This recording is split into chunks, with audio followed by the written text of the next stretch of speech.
You have been teaching about federalism for quite a long time at the college level and also at the university level in the departments of postgraduate studies. Federalism has been popularized by several scholars theoretically, particularly KCV, who taught in Oxford University. As you know, he was from Australia, but he taught in the Oxford University. Daniel Hilazar from America. Carl J. Frederick, again from the United States. R.H. Riker from Rochester University, America. A.V. Dicey, and many others. In the 20th century, W.H. Riker observed that it is an age of federalism. What he made the observation in the 20th century is relevant even in the present century. He spoke of worldwide federal revolution because plural countries and continental sized countries adopted federal pattern in order to accommodate various issues and problems, and also to find out what a Federalist calls giant solution to giant problems. He has used this phrase, giant solution to giant problems. America is being considered as the first classical country of federal system after its independence in the latter part of the 18th century. After its adoption by the United States, other countries followed, particularly Australia, Brazil, Canada, Germany, Malaysia, Mexico, Switzerland, former Soviet Union, now it is called Russia, after its disintegration, Nigeria, Pakistan, so on and so forth. And there are also many unitary form of countries which are following the federal principles in one way or the other. For example, China, United Kingdom, Spain, Italy, and Sri Lanka. This shows that federalism continues to be a popular form of government or pattern even in the 21st century. Why did Indians adopt the federal form of government at the time of framing of the Indian Constitution? And I have to repeat, unitary system was not working well. It was not successful because British had tried the unitary system in a continental sized country like India, but it was not a very successful experiment. Under the Act of 1935, adopted by the British Parliament, therefore it supported the federal form of government for India. Number 3, continental size of India with the sociological, cultural, and linguistic diversities. Friends, you all know with your vast experience and observation that India is a highly divided society. What Wiener calls a segmented society. It is a pluralistic society. We have so many cultures, hundreds of languages, many religions, and you all know that religion was the main reason for the partition of India in 1947. Therefore, under the Act of 1935, the British government conducted the provincial elections in the British provinces. And therefore, in the British provinces, even before independence, Indians experimented with the provincial autonomy, which is the most important principle of federal system. Federalism means liberalism. It is the dualism. Nowadays, it is also known as a three-tier system of governance because of the importance given to the local governments, both urban and rural governments. And not only that, at the time of framing of the Constitution, Congress supported the federal form of government. Dr. Ambedkar, who was the chairman of the drafting committee, who is highly regarded as the chief architect of the Indian Constitution, had his own reservation about the federal form of government, because he thought that it divides the sovereignty or authority. Federal government would become weak. The centrifugal forces may pose the challenge for the unity and integrity of India. He had a great concern for the national unity of the country, integrity of the country. He had shown that he was a greatest nationalist. And from that point of view, he had some reservation, because he also knew how the Civil War broke out in America and how in some countries like Canada, there were problems of secessionism. Even in Australia, Western Australia province wanted to secede from the federal government. All these examples were there before him. But he was a great Democrat. He accepted the majority opinion and ultimately agreed to incorporate the federal principles. But you remember, friends, there is no word like federal in the Constitution. Only the word union is incorporated in Article 1 of the Constitution. India, that is Bharat, shall be the union of states. The word union, as you all know, was borrowed from the Canadian Constitution. It indicates the indestructible character of the union government, and the states, their existence, including their governments, can be dissolved. There are several provisions. And from that point of view, ultimately, friends, we adopted, or the makers of the Indian Constitution adopted, center-oriented federalism. Because of this, several scholars have given their own opinion about the nature of the Indian federal system.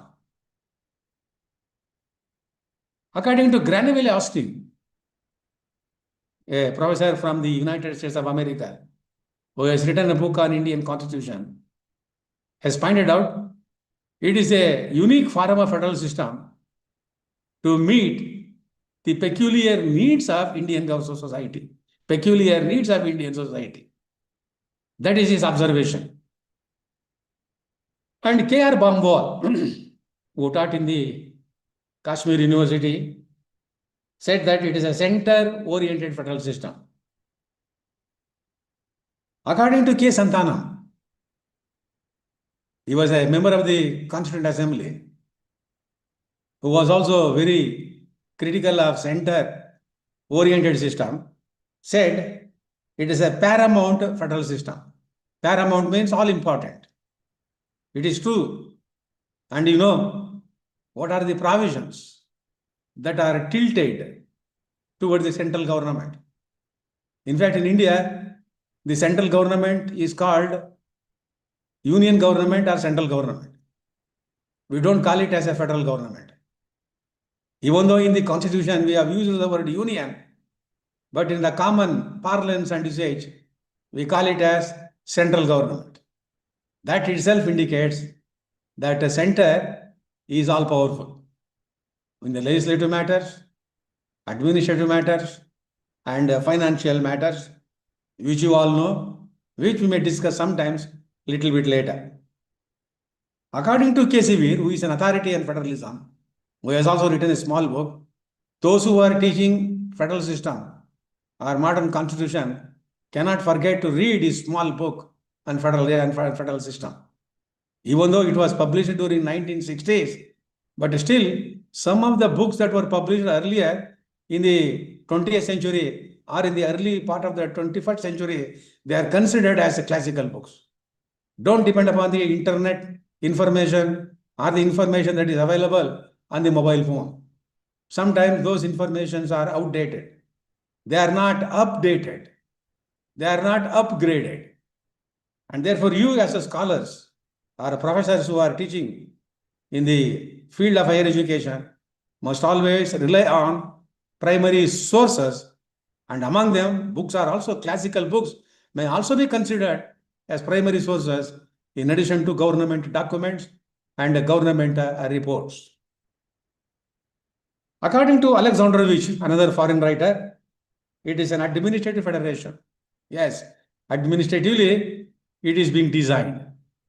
They don't want to give more autonomy to the state governments.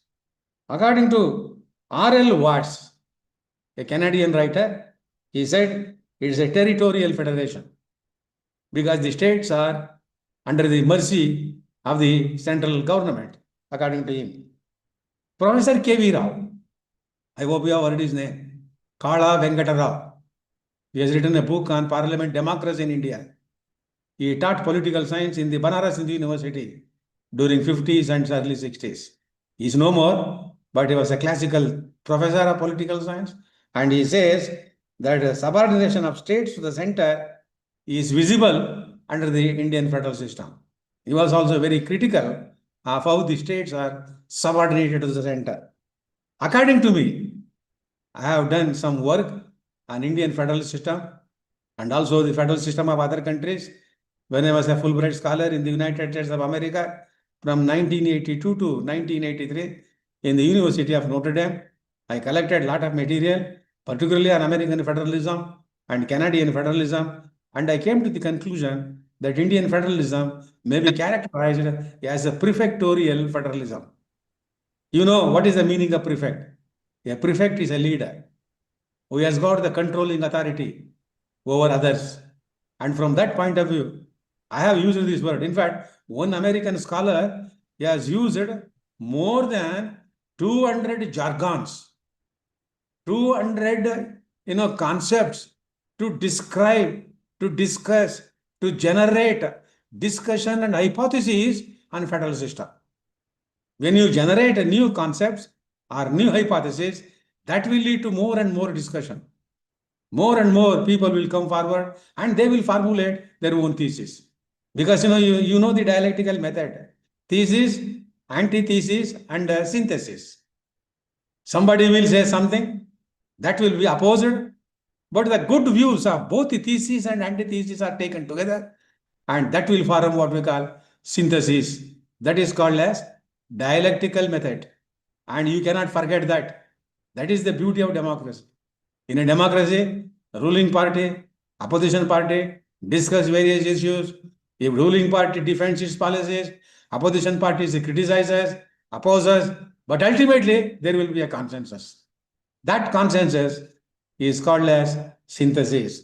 Therefore, friends, I have analyzed this as follows, and that shows how in India the federal form of government has been adopted with the center having more and more powers. Now, I don't want to go into the provisions of the Constitution, how the center is all powerful. You all know Article 249, Article 256, Article 257, then Article 200, Article 201, Article 352, dealing with emergency provision, Article 356, dealing with the president rule or the constitutional breakdown at the state level, Article 360, dealing with the financial emergency, and various other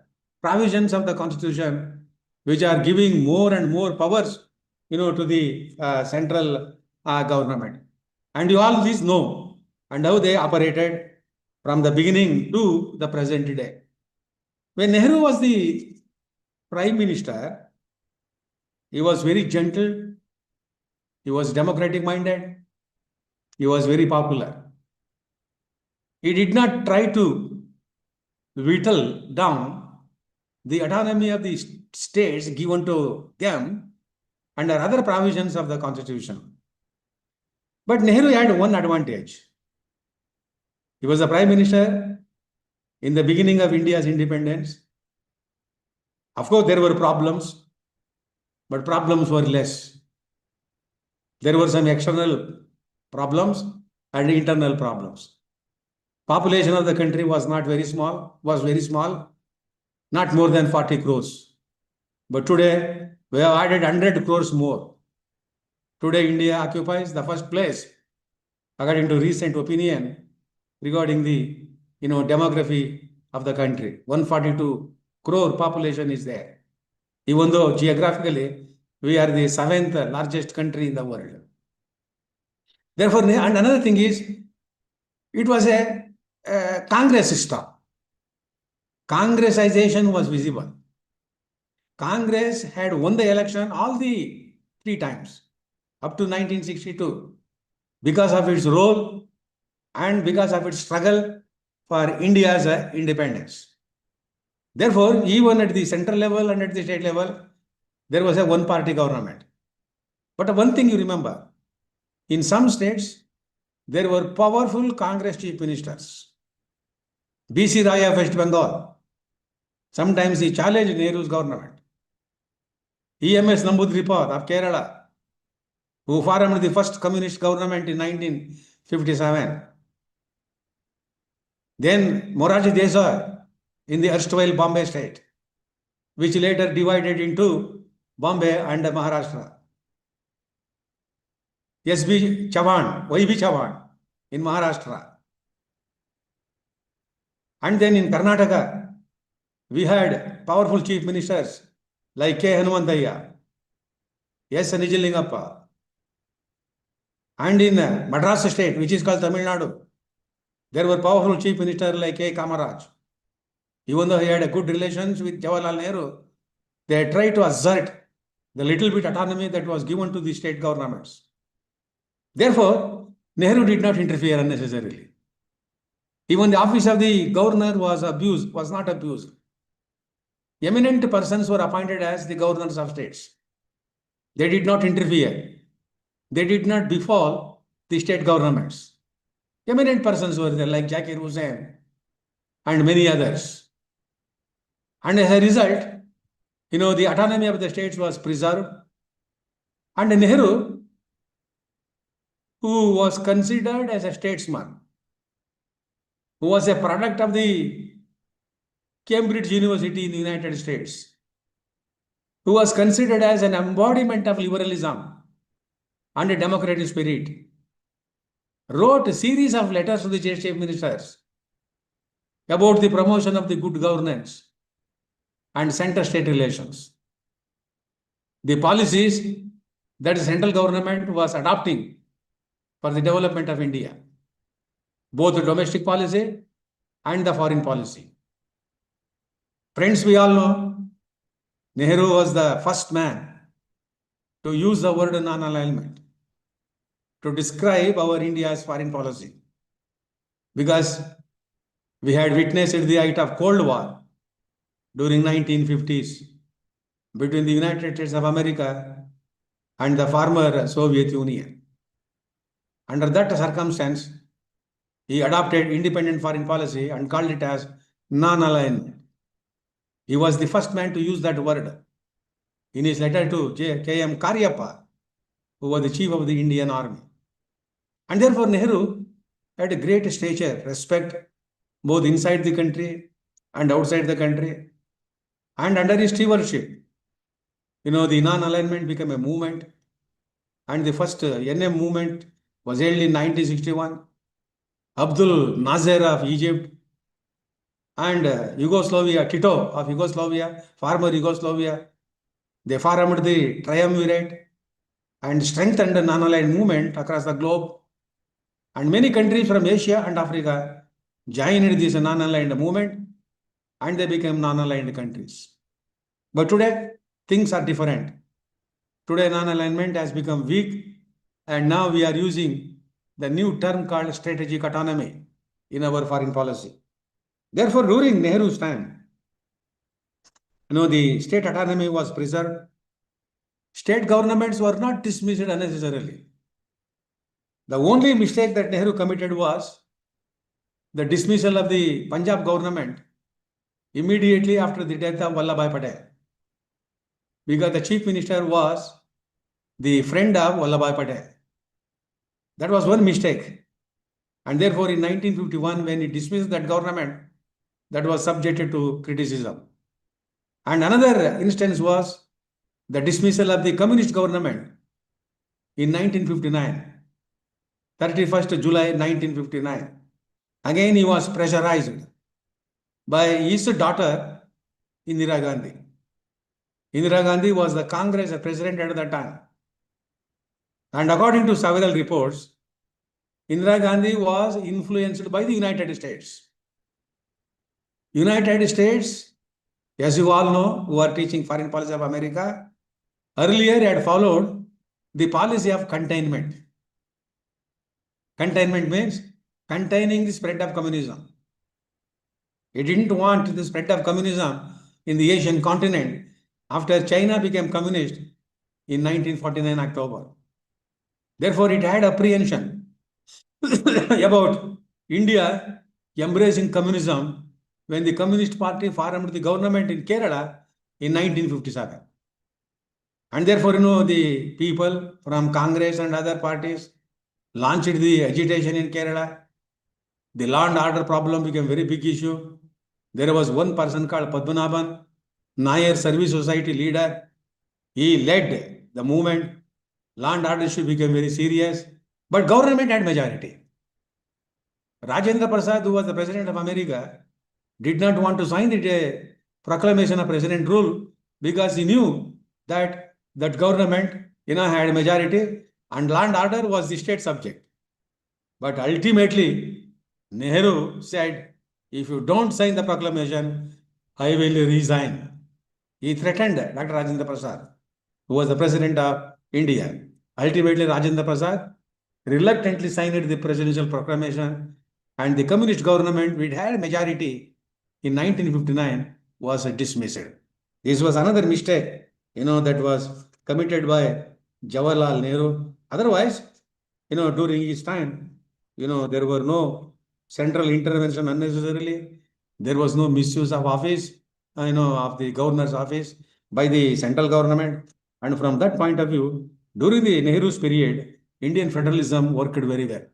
It witnessed what we call cooperative federalism. Not bargaining federalism, but cooperative federalism. In fact, some of the letters that were written by Nehru to chief ministers have been published in the form of the books. Whenever you go to library, if you find such books, you have to read them. You have to go through them. How Nehru had great concern for the development of the country, because he knew that the cooperation between the center and the states was very essential in order to promote what he called socialistic pattern of society. Nehru wanted to achieve this socialistic pattern of society. He wanted to realize the importance of what we call the democratic socialism. That is, implementing the democratic principles, the socialistic principle through the democratic approach or through the democratic system of government. And that is called as, the democratic socialist forum or the socialistic pattern of a society. Then after his death, the Indian federal system witnessed several ups and downs. Lal Bahadur Shastri was there for a very short time. And during that time, there was a war between India and Pakistan over the Ran of Kutch issue. in 1965. And as a result, the small war broke out between the two countries. And Lal Bahadur Shastri was very much concerned about the national unity and integrity. But he died in Tashkent in January 1966, when he went there to have a peaceful talk with Ayub Khan of Pakistan under the good offices of former Soviet leaders. Because, friends, you remember, Soviet Union and now Russia has always been a very good friend of India.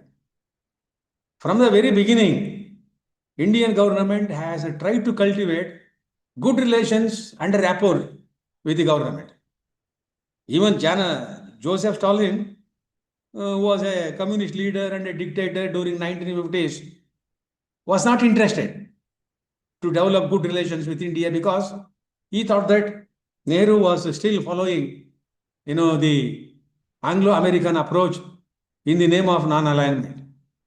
But when Radhakrishnan went there, as our ambassador, appointed by the government of India, he changed the mindset of Joseph Stalin and transformed him from anti-Indian to pro-Indian. That is why I always say, a teacher is a transformer. Radhakrishnan was a great teacher.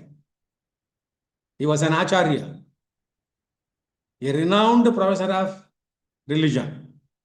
And it is fortunate that he taught in the University of Mysore from 1918 to 1920-21 for nearly 2.5 years. And you all know, he taught in the Maharajas College. Manasagangotri campus was not there at that time. And after that, he went to Banaras University and various other universities, including, Andhra University at Voltaire. And he became the chairman of the UNESCO. And you all know, his birthday, 5th September every year, is being observed as a Teacher's Day. He is a role model. Now today, philosophy is almost dead. Nobody wants to study philosophy. That is why, friends, you remember, the popularity of the subject, the relevance of the subject, the importance of the subject is depending upon the caliber of the teacher who teaches. That is why I always say for the last few years, the word teacher contains 7 letters. Each letter signifies its meaningful role. The first one, T, stands for transformation. A teacher is a transformer. He must transform mentally and physically of his students, of his wards. He must transform the slow learners into an advanced learners by his teaching, by his body language, by his approach, by his inspiration. Because a great teacher is an inspirer. That you must remember. Teaching is a noble profession. You must be grateful to Dr. Manmohan Singh, who had liberal view of teachers and enhanced their salaries. And today we are very happy, including me, that you are all getting very good salary, fabulous salary, and we are getting very good, pension also. In fact, the pension I am getting now is more than what I was getting as salary at the time of retirement. You must be grateful to Dr. Manmohan Singh. He was a liberal man. He wanted the independent role of the teachers. Teachers should not become corrupt. They should be morally oriented persons. They should play a model role according to him. And Radhakrishnan is a role model. He is a transformer. Number 2, E, a teacher is an educator. He educates the students, not only according to syllabus, even according to outside the syllabus. Curricular and co-curricular activities are there in the college. Don't think that your job is only completing the syllabus. No, not at all. Under the semester system, you have got wider role. You are an educated person and you must educate others. That is why a teacher is called as Guru. Gu means darkness. Ru means one who dispels darkness is called as a Guru. He is an acharya. Therefore, you are an educator about the subject, about other issues. Now, under the new NEP, friends, your role will be multiple because it is known for quality, it is known for flexibility, it is known for employability. But unfortunately, some state governments are not willing to implement this new NEP. But we have to wait and see what the center will take the measures for those states which are not willing to cooperate with the center regarding the implementation of the new NEP of 2020. Therefore, E means educator. Then a teacher is an advisor. A teacher is an advisor. You advise the students on all aspects, curricular, social responsibility activities, NSS activities, NCC activities, instilling in them a sense of patriotism. Patriotism is very important. It doesn't mean that we should hate other countries. We must be proud of our country, our history, our civilization, because it is the motherland which is greater than the heaven. It is the motherland which gives us everything, which protects us, which introduces reforms, which gives us food, education, everything. Motherland means it is the government. We elect the government. Therefore, a teacher is an advisor, morally, educationally, socially, and otherwise.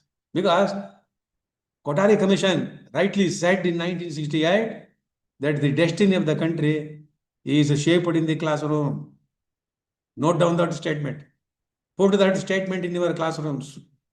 Destiny of the country is shaped in the classroom. Radhakrishnan said, don't produce the intellectual slums. An intellectual slum is more dangerous than physical slum, he said, Radhakrishnan. Because if the people are not rightly educated, if they are brainwashed, if they become anti-national, what will happen? That is why Dellar Commission, which submitted the report to UNESCO in 1996, said bad education is a national risk. You must note down all these statements. Bad education is a national risk. According to me, it is not only a national risk, it is also a personal risk. Because that is why we have seen great people. Look at Obama. He was a product of Harvard University, Ivy League, a great orator, a great leader. At the young age, he became the president of the United States. Look at in India, Jawaharlal Nehru, product of the British liberalism. He became a great leader. I think about Jawaharlal Nehru, there have been intensive, extensive books and research work. Dr. B.R. Ambedkar, a great scholar, product of London School of Economics, Columbia University. Recently, I saw that he had more than 60 degrees. In those days, he went to America, he went to England, and he has written a lot of books about on all aspects. He acted like an economist, sociologist, political scientist, constitutionalist. That is why many people from the Congress, including Vallabhbhai Patel, supported him to become the member of the drafting committee. And he did very well because of his scholarship and because of his leadership. And he was a man who transformed the people who were subjected to exploitation for ages. That you must remember. That is where education plays a very important role. ಅದಕ್ಕೆ ಕನ್ನಡದಲ್ಲಿ ಮಾತಿದೆ, ಅರಿವೇ ಗುರು ಅಂತ. Nothing is greater than knowledge ಅಂತ. ವಿದ್ಯಾಹೀನಂ ಪಶು ಸಮಾನಂ ಅಂತ. ವಿದ್ಯೆ ಇಲ್ಲದವನು ಪಶುವಿಗೆ ಸಮಾನ ಅಂತ. That is why Ambedkar said, and he gave a warning to the scheduled castes, educate, organize, agitate for your justice ಅಂತ ಹೇಳಿ. He asked them to educate. First to educate. Educate your asset. It opens your mind. It makes you courageous. It is an asset. That is why in every country, particularly in the western part, they give a lot of importance to education after national defense. But in India, we have yet to give that one. And therefore, a teacher is an advisor. And a teacher is a creator. You create. What? You create future generations. You are the architects. You are the architects. The teaching that you give in the classroom, value-based teaching, morality-based teachings, by way of examples, by way of digressions, will go a long way to shape the personality of the students. Tomorrow they will become IAS officers. But today what is happening is, in the name of technology, in the name of computer science, we are forgetting the moral values. Corruption has become way of life in India today. It is very unfortunate. When we see the raiding of the houses of IAS officers and KS officers and political leaders, I think it is nauseating. India is a land of Harishchandra. We are forgetting Harishchandra. India is a land of Mahatma Gandhi. Gandhiji never bothered about others' money. Gandhiji never went after power. After India's independence, if he wanted to become the Prime Minister, he would have become the Prime Minister. But he said no. Jaya Prakash Narayan, JP movement, which became very popular in 1970s, 73, 74, inspired the students to fight against the corruption. Classroom only we have to tell this. Nobody should become the corrupt. If an IAS officer loot the government money means, what will happen? Where they will go? Because of their inclination towards the luxurious life, buying 3 cars, more cars, buying so many flats in Bangalore and in other places, and ignoring the welfare of the common man. That is why, friends, a teacher is a creator. Create the better citizens of the country. The quality of the country is depending upon the quality of the people. Look at America. What is the population of America? 34 crores. But it is a superpower. Look at Britain. What is the population? More than 12 crores. Look at Germany, about 10 crores. Look at France, about 8 to 10 crores. Look at India, 140 crores, 142 crores. But what is wrong with us? No doubt we are emerging. But there are some people who are destroying the very good image of India. That is why, people in the West say, we need a leader like Narendra Modi. Narendra Modi has devoted himself for the service of the nation. And according to the survey conducted by the American institution, one private institution, he is the first leader who is popular and reliable. That is very important. He has kept his own people away from power. He has never allowed them, including his wife. He has devoted for the last 10 years. You can see the developments, infrastructure-wise and otherwise. India has become a superpower, and not superpower, space power, economically 5th power, military power, educational power. He wants to make India Vishwaguru in the years to come. Yes, Indians are second to none in the world. Indian students are doing very well abroad. But in India, their minds are vitiated. Politicization. Some of our politicians are destroying the unity of the country, the quality of the country by dividing the people on the basis of several social, cultural factors. Therefore, a teacher is a great creator. He is an architect. He is an architect. Kabir Das said, I prefer the teacher rather than the God, he said. Because the teacher shows the path where to see the God. And even Aristotle was considered as a great teacher by his own student, Alexander the Great. Therefore, friend, a teacher is a creator. And yet, a teacher is an harmonizer. This is very important. Harmony, because we are living in the divided society.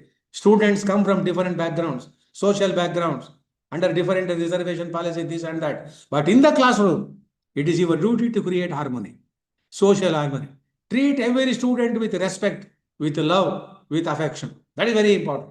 A good teacher is one who respects his people. A good teacher is one. Don't become angry. Conquer the angry. Read some literature. That is why it is said, a great teacher must combine 80 to 90% wisdom, 10 to 20% humor. Sometimes, you must be also humorous in the classroom. Don't become very angry or a military type of person in the classroom. Don't threaten the students. You must have a very good communication ability. If you have no ability, try to improve it. That is why these courses are conducted. Academic staff colleges are there, whatever may be the name, they have changed. They are there to train the students, to refresh, not refreshment, to refresh, to upgrade your knowledge. You listen to so many teachers. You are also resource persons with considerable experience. Don't have inferiority complex. Don't have superiority complex. Have a human complex. Have a good mind. Have a scientific attitude. That is very important. Scientific attitude will go a long way to develop rational thinking. That is why it is said, emotion is the enemy of reason.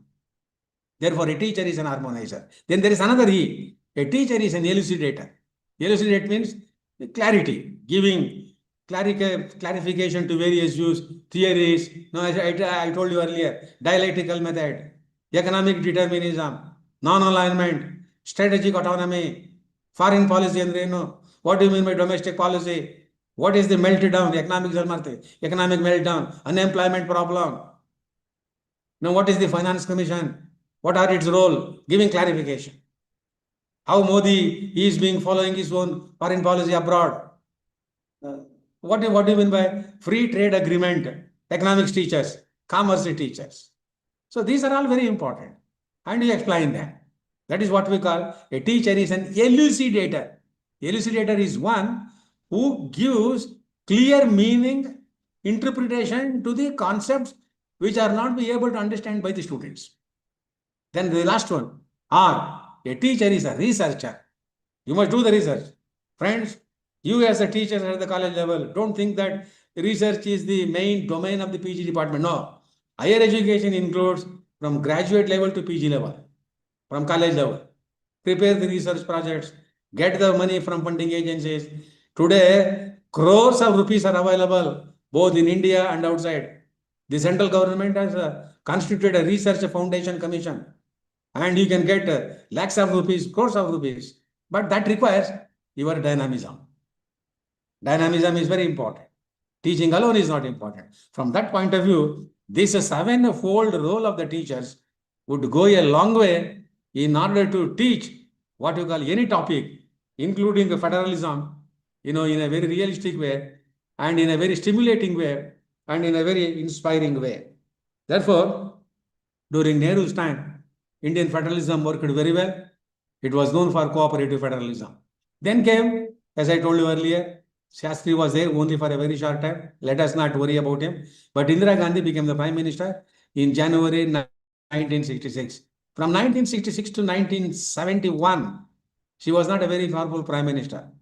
She was depending upon the old experienced leaders of the Congress. She learned the dynamics of power politics from 1966 to 1971. In 1971 election, she got a majority, 2/3 majority. And from that onwards, up to 1977, then again from 1980 to 1984, until her assassination, she became an unquestionable leader of India. She was called as Iron Lady of India. She was very charismatic. She was the daughter of Jawaharlal Nehru. She had also studied in Oxford University. Even though she had not received the formal degree, but she was fluent in English language, in Hindi. She developed the courage. She developed the ability.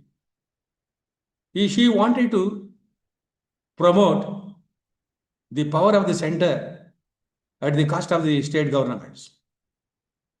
As a result, she used the office of the governor in order to promote what some writers call Congressization. Either there should be a Congress government or no Congress government at the state level. Because of this, the office of the governor was abused and politicized during her regime. She dismissed the state governments, remember friends, 48 times. She dismissed the state government 48 times, and the president rule was imposed. There were some states which had majority. Karnataka government in Tamil Nadu and various other governments in different states. Karnataka government was dismissed in the midnight. K.K. Shah was the governor. Because of this, she was subjected to criticism. And after this, she developed some phobia that the opposition parties were launching a movement against her, and particularly Jayaprakash Narayan. Jayaprakash Narayan movement started in 1974-75, became very strong, and it led to the dismissal of the Chimanbhai Patel government in Gujarat, which was known for rampant corruption. Students went on agitation under the inspiration from JP and his movement. You cannot forget JP, Jayaprakash Narayan. He was a moralist. He was a man who was detached from power. He fought against the corruption.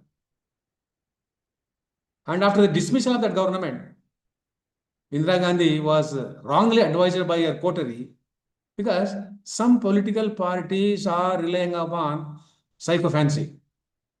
That is very wrong. Even today, Congress is not free from psychophancy. It is very unfortunate. It is running around or working around the Nehru family or Sonia Gandhi family. Today, within the Congress party, who is very powerful? It is not Sonia Gandhi, it is Rahul Gandhi. He is being projected. He is being highlighted as the next Prime Minister of India. Now, that is the culture of the Congress. That you can't avoid. And as a result, Indira Gandhi was advised by some of her followers, like D.K. Barua, who said India is Indira, Indira is India. And a pamphlet was prepared, and she was wrongly advised to impose this emergency, internal emergency for the first time on 25th June 1975. It was called as the Black Wednesday. Fakhruddin Ali Ahmad was the President of India. He was made to sign the proclamation. And at 12 o'clock, the government imposed the President rule. Many prominent political leaders like Vajpayee, JP, many others, L.K. Advani, they were all put behind the bars. But in the South India, it was not very much felt. Because Devaraja Arasu in Karnataka was a very clever politician.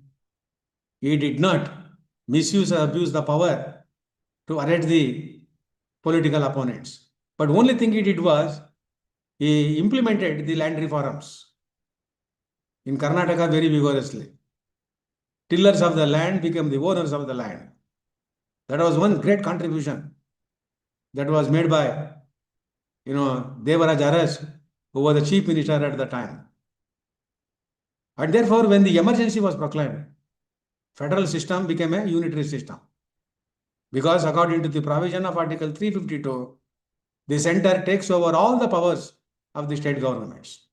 Therefore, for nearly 2.5 years, federalism was transformed into unitary system of government.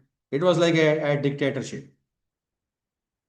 Ultimately, Indira Gandhi was also a Democrat in a sense. She announced the election in February 1977, and elections were held. And the newly formed Janata Party came to power in March 1977 under the able leadership of Morarji Desai, who was 82 at that time. But he was a very, efficient administrator. And to some extent, he was a moralist, a straightforward man. And consequently, federal system was trying to emerge as a new forum in order to promote center-state cooperation. But that government was not there for a long time. It collapsed because of the power struggle. And as a result, after 1980, again, Indira Gandhi came back to power.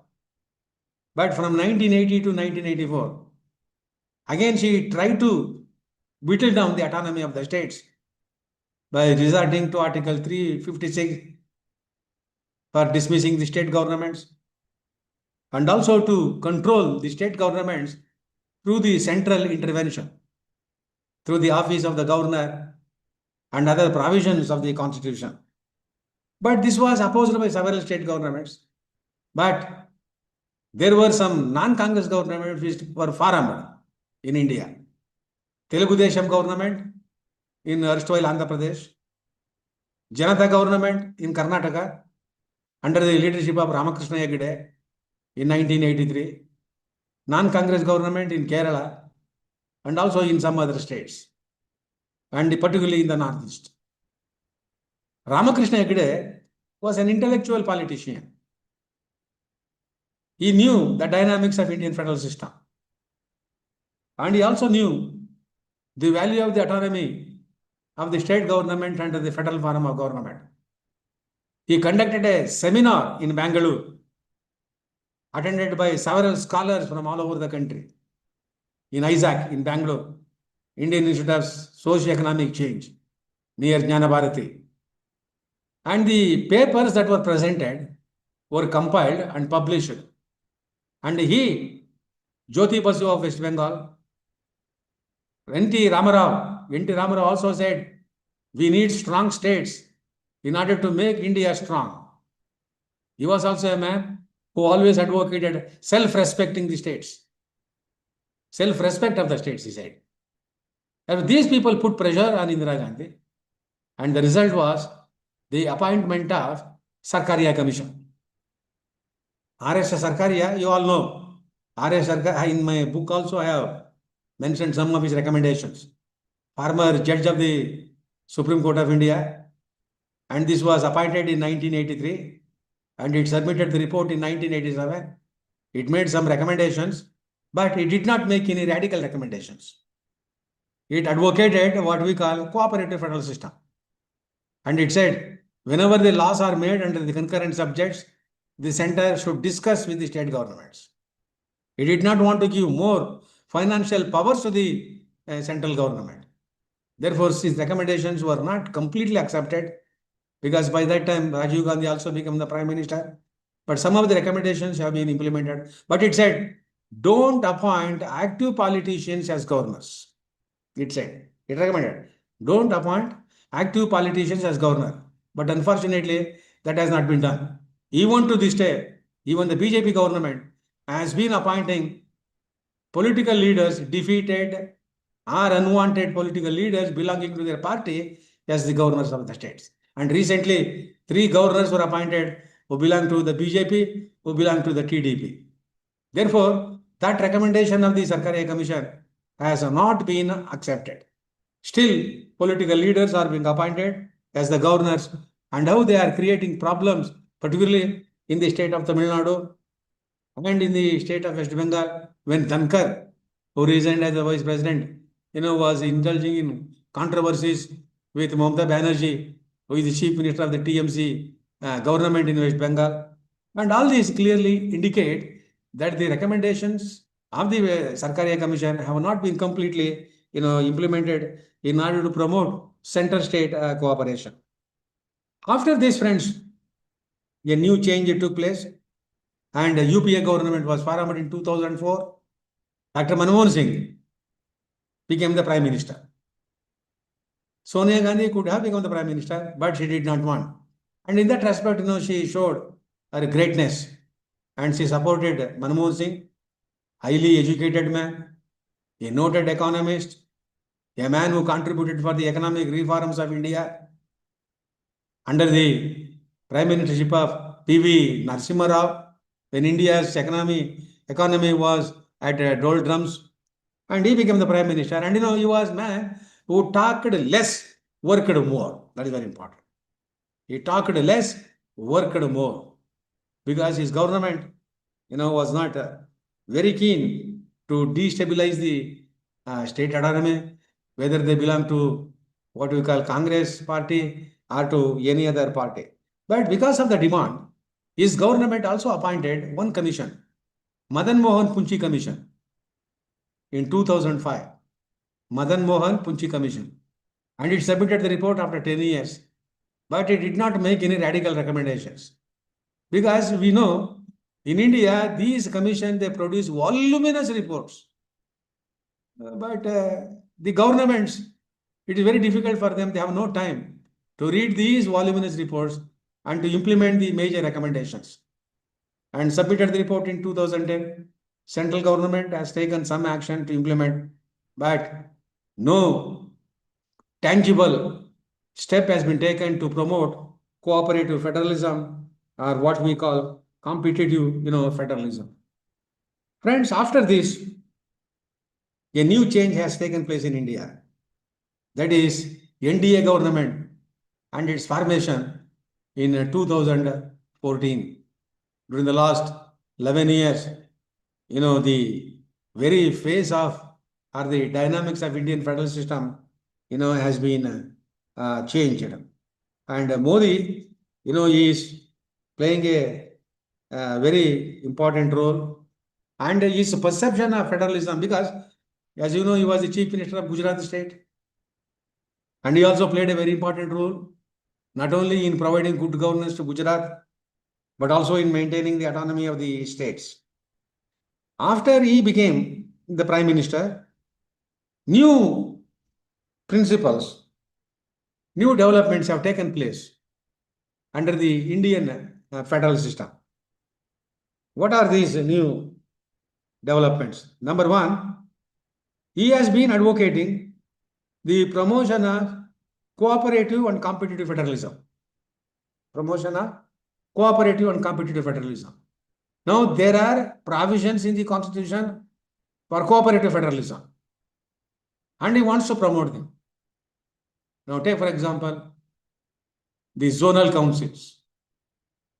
Zonal councils play a very important role. Created in 1956 under the Reorganization Act of States. That is very, very important. And there are 6 zonal councils, and you all know. I have referred them in my book also. And they meet frequently under the chairmanship of the Union Home Minister.